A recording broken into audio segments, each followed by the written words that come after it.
This is the Carwash on Laduma Radio. Sizohlangana khona. What do we call it? This decision. PSL.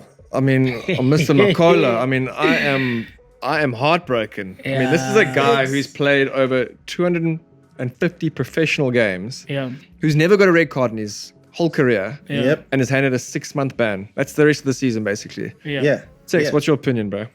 It's heartbreaking. You know, when That's what it is.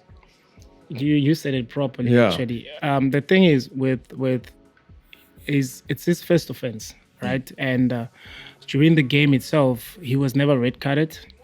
And I feel like if they had to punishment, yes, he needed to be punished, but I feel like they could have also gotten maybe in the same room and gotten the opinion from the referee why he didn't punish him, so that we can understand what the referee, because the referee also is a human being, so he made that decision based on how he felt on, or maybe he saw that Makola didn't mean to do that, right? So he never got punished for that.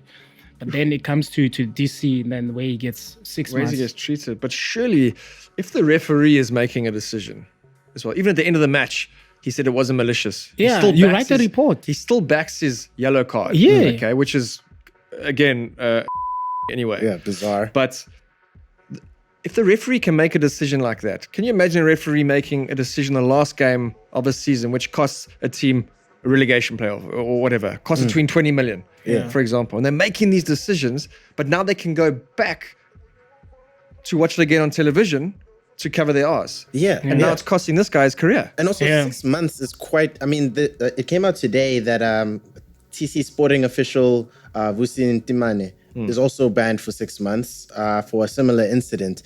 But I just don't understand, one banning someone for months instead of matches played is strange to me. And also, you know, we have comparisons to Frank Ribery in and the Ronaldo saga as well. Yeah, Same. yeah. They did the same thing. They were suspended for 4 games. Yeah, I mean, Frank Ribery got a 3-match ban for something identical. 3 matches. Yeah. Luis Suárez, the man-eater, the cannibal, the guy who eats people, got 4 months.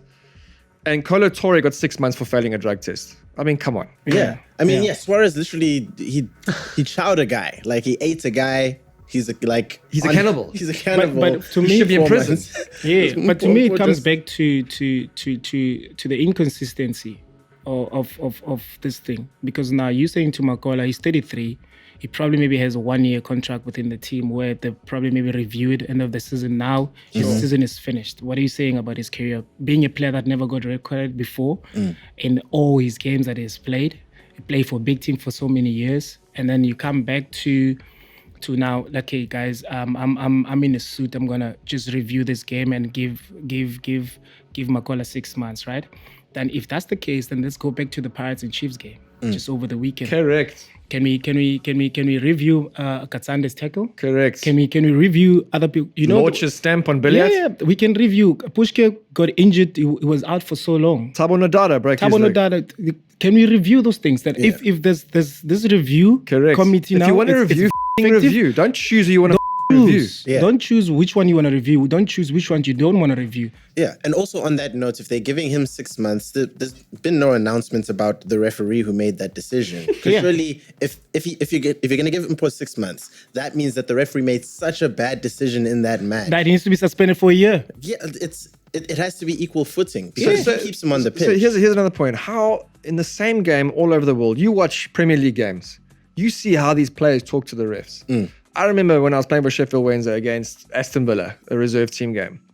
You're going to have to beat me here, Simon. There was a player that went up to a ref and said, you ref, you cunt, you So he called the player over. He says, you know what? I may be a but I'm not a ref. And gives him a yellow card. Can you imagine that happening in the PSL? Yeah. But you can't even... why is there such a discrepancy between the biggest league in the world where we idolize players and the PSL? But I think also what comes with that, Sean, is in the PSL, out of all the games that I've played, I've always had an issue with referees that don't want to be talked to. Well, they must build a bridge, Teko. Seriously. Because now we play, they don't prepare for this game. They prepare probably maybe once off, which is their off season and doing their test. Yeah. Then it's done. They're all waiting for the fixtures and allocations. You go there, you go there. We prepare every week, right? We get into a game. We know what this game means to us. To the referees, he needs to go there and do his job. That's it. For us, like, okay, guys, we in the semi-final. If we win this, it's good for the team. The money will help the team. We know the importance of the game. Now we're getting into the game. We're not saying you to the referee, but we're saying to the referee, we need to have a conversation with you, because especially as a captain, it doesn't matter. This is a game of this is a game of emotions, guys. Absolutely. I'm not gonna come to the referee and speak to the referee like I'm speaking to you now, because my emotions are very high. But I need to be respectful in that manner.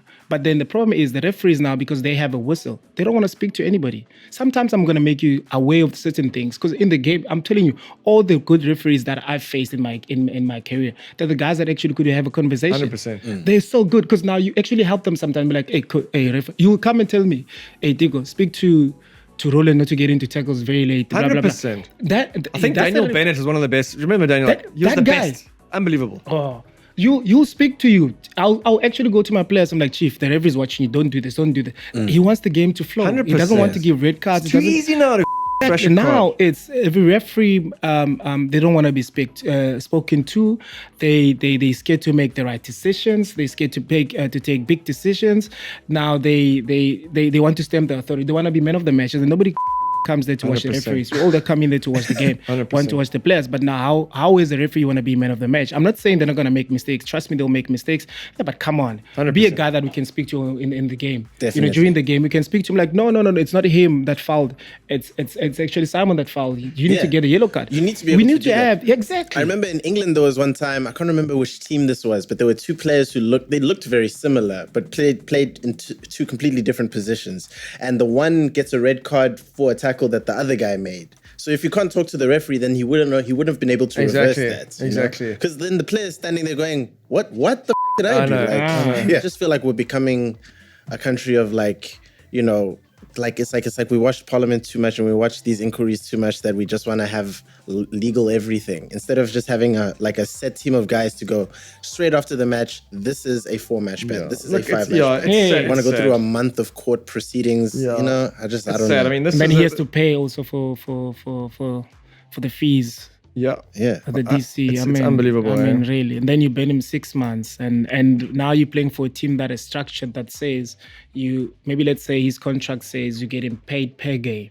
Yeah. So which means you're saying he's not going to be paid for the next 6 months. How is he going to survive? He's got a kid, he's got a wife. So those are the kind of things I need to also understand. That was he intending actually to harm the referee? No.